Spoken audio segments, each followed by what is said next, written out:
C'est la fin de Pierre Bérégovoy, comment un 1er mai, il se suicide au bord d'un canal, et que son nom signifie l'homme de la berge, quoi. Donc ça reste un objet à la fois de mystère, et puis une vraie fascination. Quelque chose d'assez troublant, en tout cas. Et de la même manière, la carrière de Bérégovoy a été ponctuée de 1er mai. Toute sa carrière politique, je crois qu'il a appris qu'il serait ministre un 1er mai, et même depuis le début de sa carrière, quand il est rentré au Parti Socialiste, il y a comme ça, quand on lit sa biographie, une suite de 1er mai, et puis cette issue fatale, qui donne rétroactivement à son parcours politique un éclairage très polysémique et complètement mystérieux, complètement irréductible. C'est pour ça que ça reste un événement très marquant, je trouve. Ce qui est troublant, c'est que c'est pas simplement un burn-out, quoi. C'est pas simplement une grosse dépression et un suicide. Alors après, il y a une polémique aujourd'hui toujours. Il y a des gens qui sont convaincus qu'il s'agit d'un crime d'État, etc. Bon, moi, ayant tout lu sur la question, j'ai l'intime conviction que ça reste un suicide. Sauf que c'est pas simplement un suicide de quelqu'un qui va mal. C'est quand même un suicide d'un maire, ancien Premier ministre, donc grand homme d'État, de la Ve République, qui se suicide 3 mois après un échec retentissant de la gauche aux législatives, et il choisit de le faire en fin de journée un 1er mai, au bord d'un canal. C'est pas innocent du tout ça. Est-ce que c'est prémédité, est-ce que c'était programmé, etc. J'en sais rien. Et c'est justement là que le sujet, en tout cas, devient pour moi éminemment cinématographique, et qu'il dit quelque chose de la France à ce moment-là. C'est pas simplement un fait divers, c'est vraiment un événement, c'est pas seulement politique, c'est qu'on sait plus comment l'attraper, quoi. Et puis, le parcours de Bérégovoy, quand même, c'est un homme d'État qui, à cette époque-là, contrairement à aujourd'hui, est le seul personnage politique devenu Premier ministre qui n'est pas énarque. Donc, il y a déjà dans son parcours politique quelque chose d'un peu décalé, une sorte de contre-emploi qui lui a beaucoup pesé.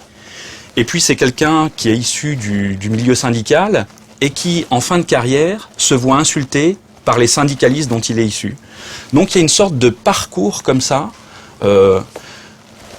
qui se termine par un geste qui a un peu de superbe aussi. C'est pas simplement le geste d'un dépressif, c'est pas seulement pathétique, quoi. Tout d'un coup, il réhabilite la politique avec le sens de l'honneur.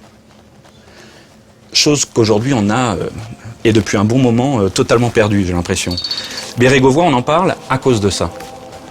Le 1er mai 93, quand il fait ça, il traumatise l'État français, et il traumatise la population aussi. Et derrière ça, il y a son enterrement, il y a le discours très émouvant de Mitterrand.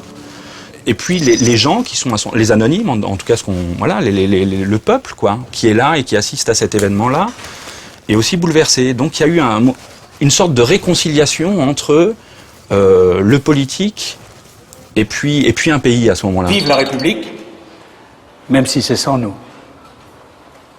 Tout d'un coup, après un événement comme ça, on se dit « Ah oui, c'est vrai que finalement on parlait de quelqu'un là. Enfin, il s'agissait de quelqu'un qui a eu une carrière politique, qui y a cru, qui y a mis toute sa vie.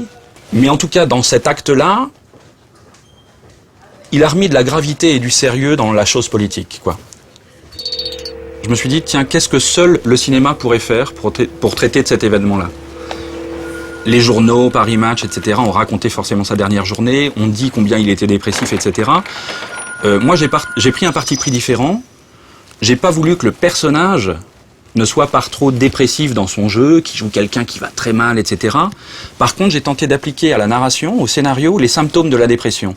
Et quand on se penche sur ce qu'est une dépression, au sens psychiatrique du terme, on dit que c'est une maladie du temps. D'où la déconstruction du film. C'est-à-dire de projeter un personnage dans un film, lui traverse le film chronologiquement, il traverse cette journée chronologiquement, mais la journée, elle, ne l'est plus. Donc il y a un déphasage complet sur lequel je mise et dont j'espère qu'il produira une certaine mélancolie, quoi, quelque chose de touchant, de troublant. Si je pars du principe que ce personnage traverse chronologiquement une journée qui ne l'est plus, on assiste finalement à quelqu'un qui s'habille tout le long du film. Ça permet deux choses. D'abord, il y a une espèce d'incongruité à l'image de...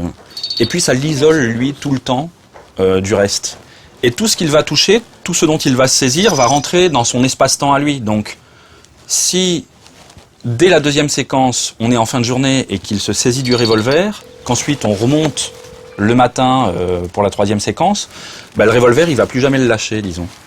Ces éléments-là restent totalement invisibles aux autres, à l'extérieur, quoi. Seul le spectateur, finalement, seul nous, en regardant le film, on le voit, ça. Lui-même, d'ailleurs, il en fait pas cas, disons. Et ce qui est intéressant, c'est de déjouer ce dont on attend, quoi. On se dit, bon, en fin de journée, il va bien se suicider, et chez moi, il se suicide pas. Le revolver ne sert jamais, mais par contre, c'est une charge dramatique qui est tout le temps présente à l'image, quoi. Puisque le sujet, c'est le burn-out, quand tout ça vole en éclats, ben, quel Bérégovois meurt, quel Bérégovois existe, finalement. C'est pour ça que dans le film, il meurt pas.